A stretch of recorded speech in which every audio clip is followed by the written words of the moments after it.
Ei, Maria, tudo bem, meu amor? Beijo pra você.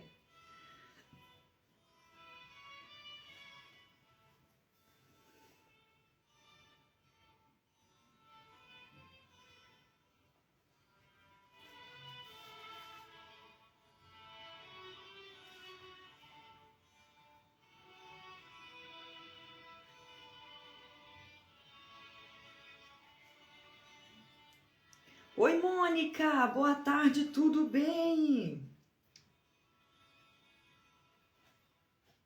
Como é que vocês estão, gente? Vocês estão bem?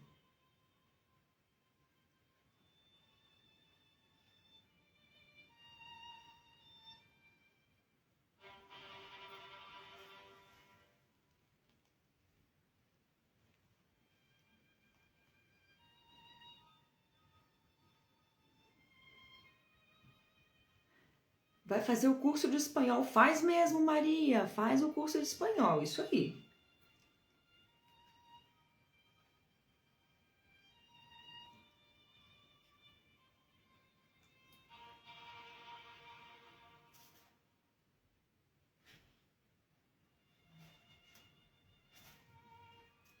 Fala, Fernando, tudo bom? Gente, dando aí um minutinho para vocês entrarem para o Instagram, aí notificar o povo para nós começarmos a nossa aula, tá bom?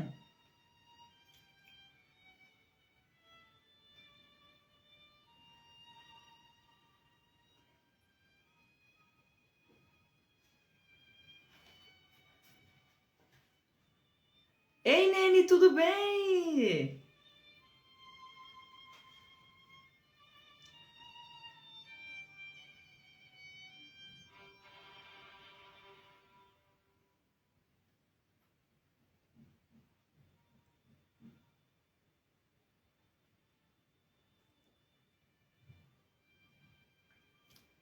Ei, Aparecida, tudo bom? A Mônica dizendo que começou a ler livros com poucas páginas. Isso aí, Mônica, o importante é começar, tá? O importante é a persistência. Quando o assunto é leitura e interpretação de texto, é persistir, tá bom? Não desista, pega um livro e vai até o final, tá? Bom, vamos começar então.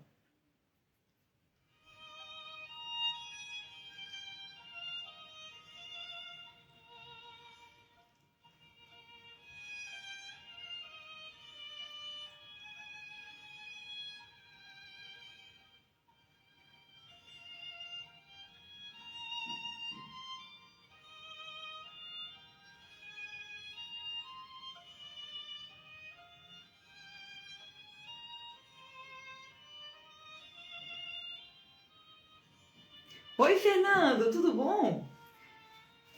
Gente, mais um minutinho e a gente começa, tá bom?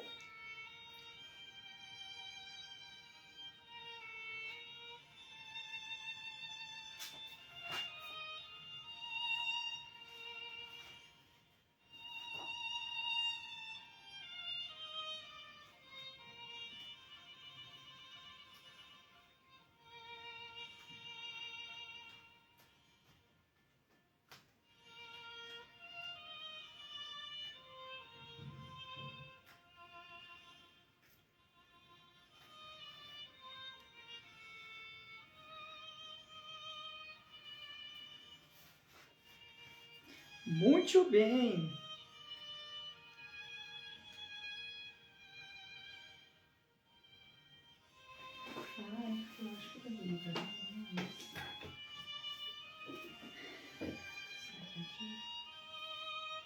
Ah, muito bem. Vamos começar então? Ah, Lia Mônica, fico encantada com a forma que você olha para cada página. Um olhar de admiração, de prazer. Sim, sim. Porque aqui nos bons livros, Mônica, está a substância. É aqui nos bons livros que está a substância para nos dar repertório para nos colocarmos diante da vida, tá bom? É aqui nos bons livros que nós encontramos o combustível, como se fosse, vou falar uma linguagem lá do interior, o esterco, sabe que faz a planta crescer robusta? Pois é aqui, ó, nos bons livros, na boa literatura, que nós encontramos aí este material para nos enriquecermos, para melhorarmos de dentro para fora e diante das situações da vida nos colocarmos, tá bom? É aqui, no repertório. Bom, eu vou compartilhar com vocês episódio de hoje, episódio 19 do Leitura é Terapia. Vamos para a introdução para quem chegar depois.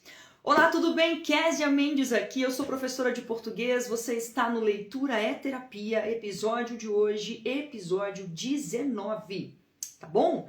Esse é um quadro que eu criei aqui no meu Instagram para incentivar você a fazer boas leituras, despertar em você o desejo pela boa leitura, tá bom? A leitura é sim uma terapia acessível aí na prateleira da sua casa. Todos os dias de segunda a sexta-feira você tem um encontro marcado comigo aqui no Leitura é Terapia e nós faremos juntos a análise comportamental e psicológica dos principais clássicos da literatura. Nós estamos numa empreitada aí machadiana. Estamos zerando todos os livros escritos, né? Os principais livros escritos por Machado de Assis. Nós já vimos aqui, dá uma olhadinha no meu feed para você pegar e aprender aí os conhecimentos que nós já adquirimos em cada aula que nós fizemos. Nós já vimos aqui Memórias Póstumas de Brás Cubas, já vimos Quincas Borba, já vimos A Mão e a Luva, já vimos... que mais? Esaú e Jacó. Nós já vimos contos diversos e hoje eu vou trazer para você um outro pedacinho de um conto. O conto se chama Verba Testamentária e eu vou ler para você uma única linha e vou contextualizar para você aqui o tema da aula de hoje. Antes de falar do tema, deixa eu ler para você ver se adivinha qual é o tema da aula de hoje. Lembre-se, toda aula tem um pedacinho de um livro, a contextualização e depois uma aplicação para a vida, tá bom? Ó, só essa frase aqui só que eu quero ler com você hoje. Não venho restaurá-la. Esquecer é uma necessidade.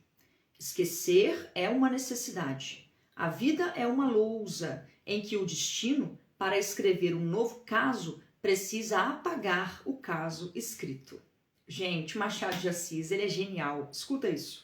Esquecer é uma necessidade.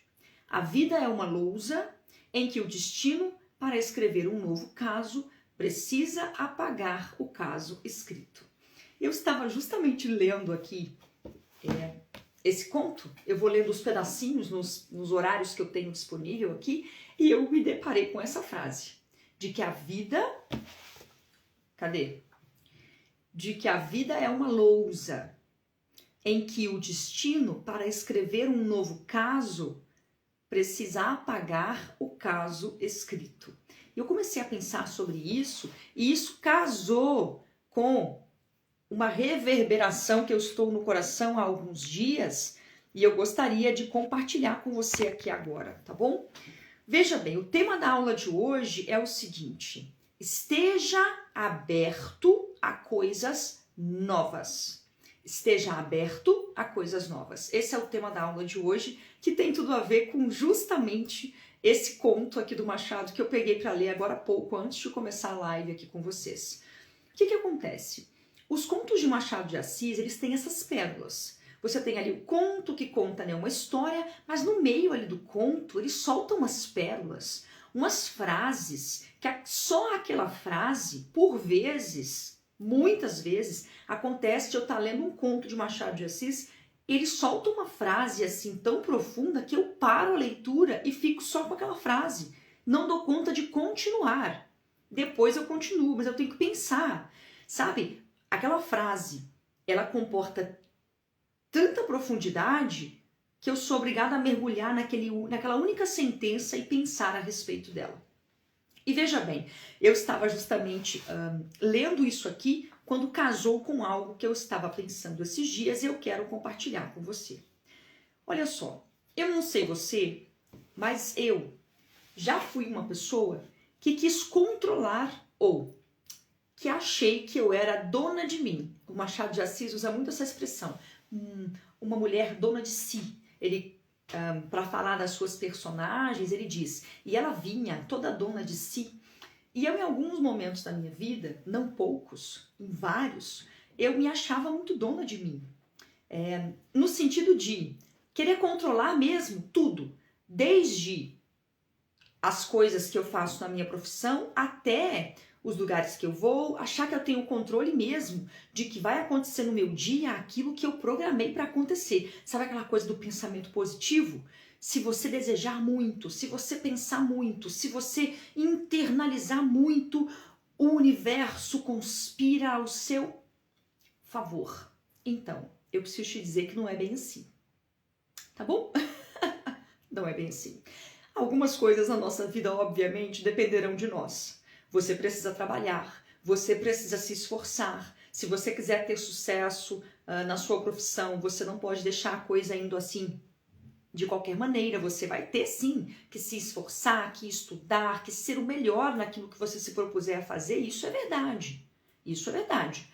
Agora, pode acontecer de mesmo fazendo tudo isso que você se propôs a fazer, mesmo batalhando muito, mesmo estudando muito, mesmo se dedicando muito, pode ser que você não alcance aquilo que você imaginou que você fosse alcançar. Sabe por quê? Por uma única questão simples. Você e eu não estamos no controle das nossas vidas. Nós não temos o controle remoto da vida nas mãos.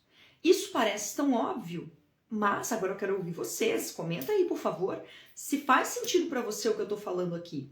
Quando ele diz aqui que a vida, olha o que ele diz, a vida é uma lousa. Olha isso como é profundo. A vida é uma lousa. Ou seja, a vida, o que está sendo escrito na nossa vida, pode parecer algo muito fixo, mas na verdade a nossa própria existência, ela é provisória aqui nesse plano terrestre. Nós estamos aqui provisoriamente. O que significa isso? Eu estou aqui por algum tempo determinado, não por mim, mas por Deus. E eu não tenho o controle para saber quando é que esse fim vai chegar para mim. Entende? Então, pensar na vida deste modo muda muita coisa na nossa ótica de percepção sobre as escolhas que nós fazemos, sobre a maneira como nós conduzimos a nossa própria trajetória. Como eu disse para vocês, eu já fui essa pessoa de achar que o controle da vida estava nas minhas mãos. Então eu me preparava, eu mentalizava, eu fazia o que fosse preciso, sabe? Não era aquela pessoa supersticiosa de chegar final de ano e ficar pulando ondinha, né, para vir sorte. Ou então de me vestir de amarelo para vir riqueza. Não era essa pessoa. Não chegava a esse extremo. Mas eu era, assim, aquela pessoa sati. Qual é a palavra, gente? Uma sátira? Me fugiu a palavra. Ela tá na boca, mas não tá saindo. Aquela pessoa que tinha fé, mas achava que a fé mesmo era aqui, ó. Entendeu? A fé que eu acreditava mais era essa aqui, ó. A fé do meu próprio esforço, na força do meu próprio braço. Eu acreditava que as coisas elas iriam acontecer porque Deus permite, obviamente, mas porque eu me esforçava muito. Gente. Até que Deus começou de várias maneiras, e eu vou falar para vocês na aula de hoje sobre uma delas. Deus começou a me mostrar de várias formas, em várias ocasiões da minha vida, que eu não estava no controle de absolutamente nada. Que eu estava me achando a última bolacha do pacote, quando na verdade nem dentro do pacote eu estava. Entendeu? Então, em vários momentos da minha vida, Deus foi me mostrando isso. Que eu não tinha o controle de absolutamente nada. Mas isso se tornou muito claro. Muito claro. Eu quero ouvir vocês. Comentem aqui, por favor, se vocês estão conseguindo compreender o raciocínio do que eu estou falando. Em algum momento você já se sentiu assim também? Com o controle remoto da sua vida na mão? Como se as coisas fossem acontecer quando você apertasse o play? Não, vai acontecer quando eu quiser que aconteça. Vai acontecer quando eu quiser. né? Quando eu quiser ter filho, eu vou ter filho. Quando eu quiser começar a trabalhar, eu vou começar a trabalhar. Quando eu quiser, sei lá, casar, eu vou encontrar uma pessoa e eu vou casar, sabe? Aquela certeza, não uma certeza no sentido de esperança, mas uma certeza soberba, no sentido de eu sei o que eu estou fazendo da minha vida, eu sei para onde eu estou indo. Que é isso? Eu sei o que eu estou fazendo com a minha vida.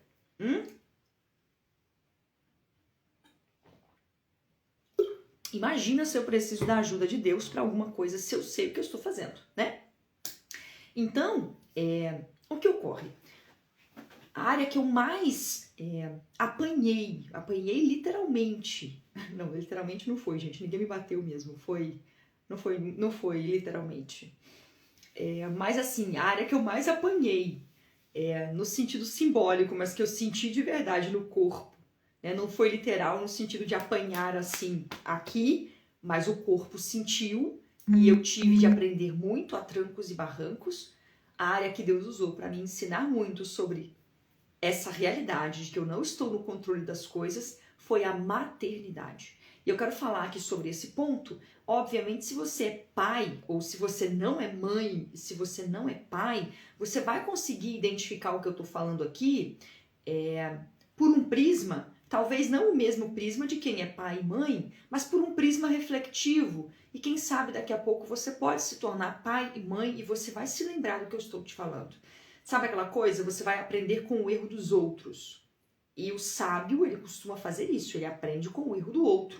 Ele não precisa cair no buraco para saber que o buraco existe, né? O tolo, ele só acredita que tem um buraco ali se ele for lá na bordinha do precipício, por vezes quando cai lá dentro. Aí ele fala, nossa, tinha um buraco aqui mesmo, caí nele. O sábio não. O sábio ouve a história de alguém que passou na borda do precipício, caiu lá dentro e ele fala, gente, se a pessoa passou ali e caiu, eu não vou ser bobo de chegar lá, eu vou dar a volta, né? Então, quem sabe a história que eu vou te contar agora aqui possa de algum modo refletir para você aí, para você pensar, levar isso para sua reflexão diária. O que acontece? A maternidade me ensinou muito, por quê? A maternidade me tirou do centro da minha própria vida, tá? Então, antes de ser mãe, eu pensava no meu umbigo, e era totalmente o meu umbigo. A maioria de nós, antes de sermos mãe e pai, estamos muito no centro da nossa própria vida. Por quê? Não tem muito o que você pensar. Não tem muito para onde você fugir. Você é o centro da atenção do mundo mesmo, né? Aí você se casa e, obviamente, você tem agora o seu marido ou sua esposa, mas normalmente eu sou o centro mesmo aqui e é isso que é. Agora, quando você se torna... Telefone, gente, tocou. Agora, quando você se torna mãe e pai, você... Eu não vou dizer nem convidado, não, porque não é um convite, não, tá?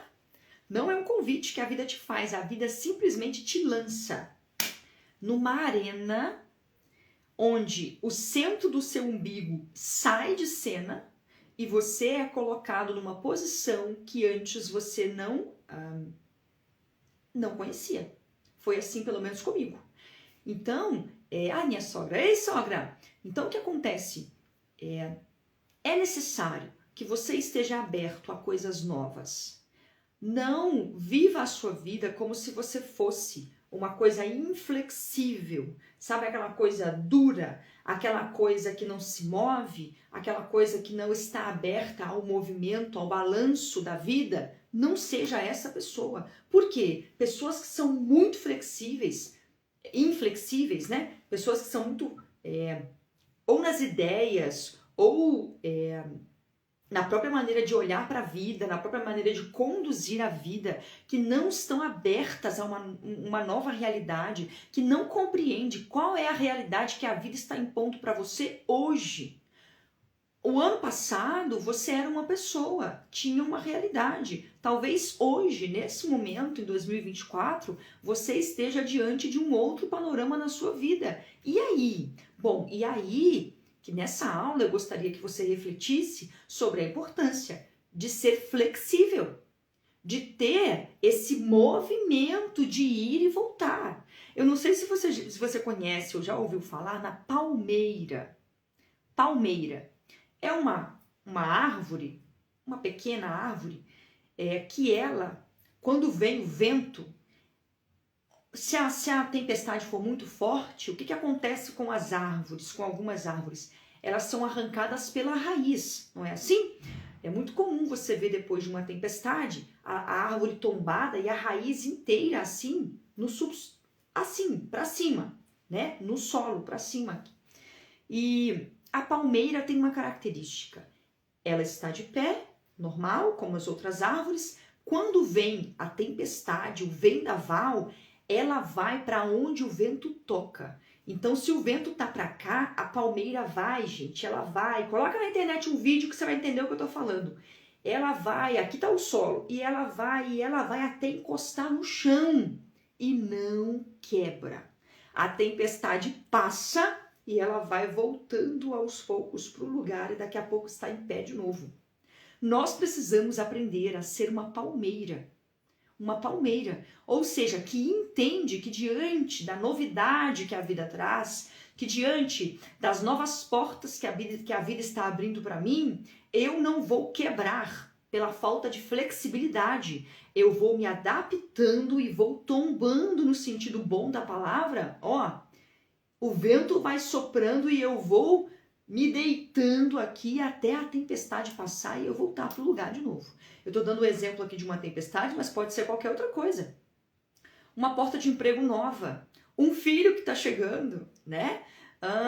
Um casamento que está em crise. São N as situações que a vida nos convida a sermos flexíveis, a olharmos e buscarmos solução e não problema, não é assim? Porque é muito convidativo diante de uma crise, diante de uma dificuldade, diante de um convite da vida, né? A sair do centro do umbigo, como eu falei para vocês, que era o meu caso, olhava só para o meu umbigo, só para mim, para mais ninguém.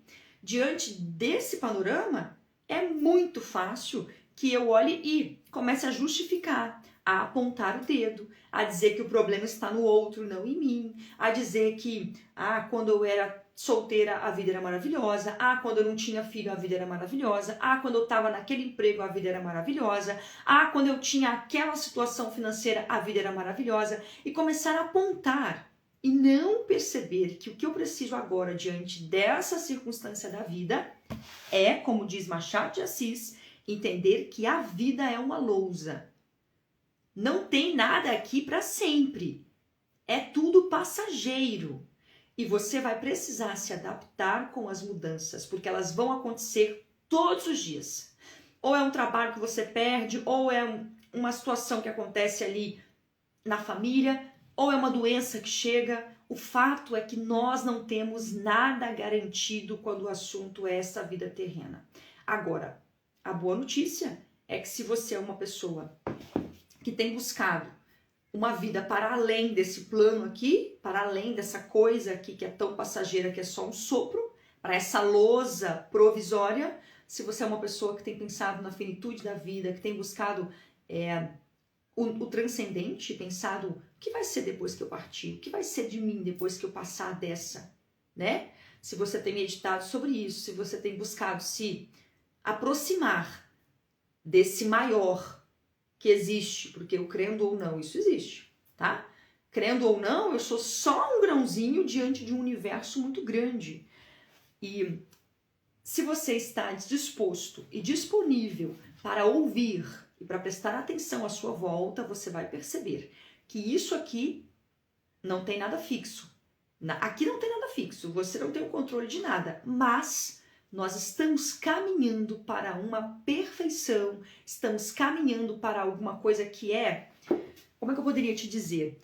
Imagina que nós estamos aqui, como diz Machado de Assis, numa lousa, ou seja, a sorte, o destino, seja lá o que for que a pessoa chame, o tempo todo está borrando essa lousa, né? A pessoa casa achando que vai viver ali 30 anos de casado, vem aí uma doença, uma fatalidade e mata lá o marido ou a esposa com 3 anos de casado, ou seja, não tem nada garantido, né? Sei lá, tô pensando aqui em situações muito ruins, mas pode ser um emprego. A pessoa pensa, não, agora que eu estou concursado, eu estou com a vida garantida, acontece uma fatalidade e você fica desempregado, perde o trabalho ou fica inválido, não sei. O fato é que não dá para ter certeza e garantir muita coisa quando o assunto é essa vida. Mas eu preciso garantir. Aqui não tem nada garantido não, mas eu preciso garantir, muito bem garantido, para onde eu vou depois que os meus olhos fecharem aqui. Tá bom? Porque aqui é provisório, do lado de lá não tem provisório mais não, é definitivo. E é isso. Eu gostaria que você refletisse, eu fiquei refletindo tanto, gente. Uma frase de Machado de Assis me fez refletir desde uma eternidade até a eternidade. Olha só isso. Não, você não tem noção do que a literatura faz com os neurônios da gente.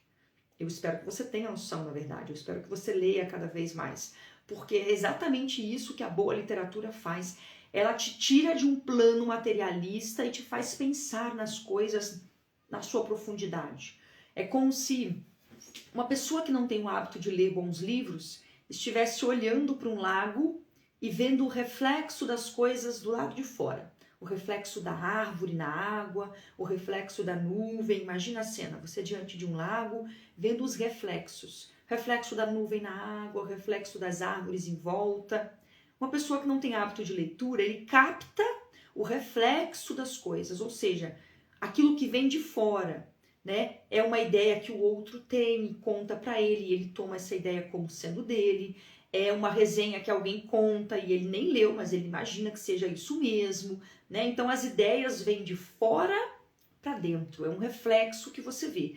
Quando você é um leitor que tem hábito de leitura, que começa a mergulhar na boa leitura, né? Leitura é terapia, terapia acessível aí, na prateleira da sua casa. Quando você é um leitor que vai todos os dias buscando um pouquinho dessa água, buscando um pouquinho dessa fonte, você deixa de ver as coisas por cima do lago e você coloca ali o seu pé de pato, o seu óculos de mergulho e você, tibum, pula na água. E agora você está vendo o que tem debaixo d'água. Um mundo, peixes, corais, tudo que você pode ter debaixo de um oceano, né? Quem já mergulhou aí alguma vez na vida ou já viu vídeos de mergulhadores sabe do que eu tô falando. Tem um mundo de coisas debaixo d'água que nós, olhando de cima, não conseguimos ver. Então, se você fica encantado ou fica vislumbrado com as pequenas gotas que eu trago para você aqui na nossa leitura diária, no Leitura Terapia, você não perde por esperar você mesmo fazer a leitura completa dos contos que eu trago aqui como sugestão. Tem um mundo para você mergulhar e descobrir, e não só para você se deleitar no sentido intelectual da palavra, mas para você crescer enquanto pessoa. Você veja, uma frase do Machado de Assis me fez pensar desde a maternidade até a eternidade. Olha isso, a vida é uma lousa em que o destino, para escrever um novo caso, precisa apagar o caso escrito. Gente, se isso aqui não te lembrar finitude, se isso aqui não te faz refletir sobre o quão é importante nós estarmos atentos, porque aqui não tem nada fixo, mas haverá um momento em que esse emaranhado de coisas não fixas se condensará em algo fixo. E eu preciso estar preocupada e atenta para onde está indo a minha alma. Tudo isso com uma frase de Machado de Assis. É isso. Deixa eu ouvir vocês aí para nós finalizarmos a nossa live de hoje, tá bom? Pegaram aí, gente? Conseguiram entender? Valeu a reflexão? Comentem aí, por favor. Me deixem saber. O conto que eu li para vocês... eu fechei ele. Deixa eu ver se eu acho de novo. Eu encontrei, tá aqui. Ou não encontrei nada? Ixi, gente, eu acho que eu fechei.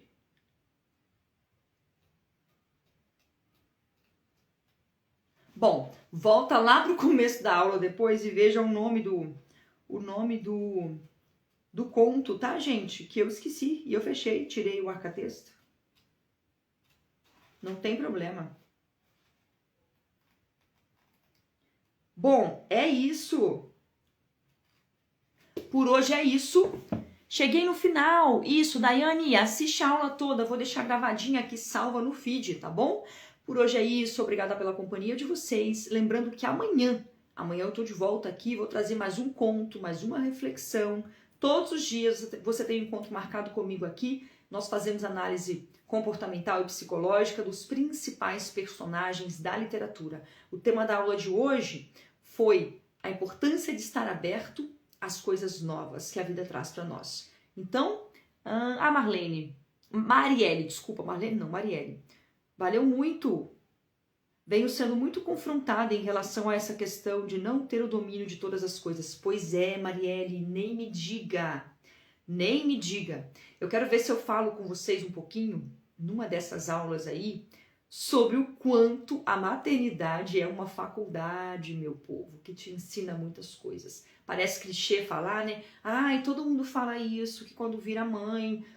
Não é clichê, não. É porque é a única ocasião, no meu caso, a única ocasião na vida em que eu fui obrigada, não é nem porque eu quis, olha só que loucura. Eu fui obrigada, pela circunstância, a parar de olhar para o meu umbigo e olhar para fora. Eu não sabia, eu não tinha noção do quanto eu era egocentrista, do quanto eu inflava o meu ego, do quanto eu achava que eu tinha o controle, Marielle, da minha vida. Entende? Quando eu virei mãe, meu povo, aí a vida disse, até agora você achou, né, minha filha, que você sabe o que é viver. Então agora eu vou te mostrar o que é se doar, o que é se entregar a uma vocação. Ou você faz, escolhe fazer, ou você apanha e muito, igual o tamborim no samba, e aí você não cresce, não evolui, né? É claro que nem toda mãe, que nem todo pai amadurece e evolui nessa área da maternidade, da paternidade. Mas aqueles que estão atentos, aqueles que abrem o coração para essa vocação, que é uma vocação, vocare, é um chamado, tá? O que é vocação? Do latim é vocare, é chamado. Então, quando você se torna mãe, você está sendo chamada a uma nova função, a uma nova entrega. E não há outra área na minha vida que me exija tanta entrega quanto essa. Não há. Porque eu tenho aqui 2 criancinhas, 2 seres que dependem totalmente de mim. Se eu não fizer comida, não come. Se eu não der banho, não toma banho. Não é assim? Se eu não tirar o xixi, fica todo assado até se machucar. E é assim. E eu faço com amor e carinho, cuido desses seres que não podem me dar nada em troca. Não há explicação em outra área da minha vida que se compare a isso, ao que é o chamado a maternar. Por isso que parece clichê falar que a maternidade tem essa capacidade de transformação, mas não é clichê. É porque em nenhuma outra área da vida você vai estar tão aberto e disponível ao serviço, sabe? Não é natural, pelo menos não era pra mim. Gente, o nariz tá escorrendo. O tempo muda, tá esquentando aqui. Tá quente, graças a Deus. Tá começando a entrar em primavera. Eu me lembro que não era natural para mim, por exemplo, ter a percepção que eu tenho hoje sobre o serviço e sobre o doar-me antes de ter filho, entendeu? Antes de ter filho, eu achava que tudo era uma obrigação, que se quiser vai lá e pega, se quiser vai lá e faz, porque tem mão também, eu também tenho mão, fulano também tem mão, por que eu tenho que fazer?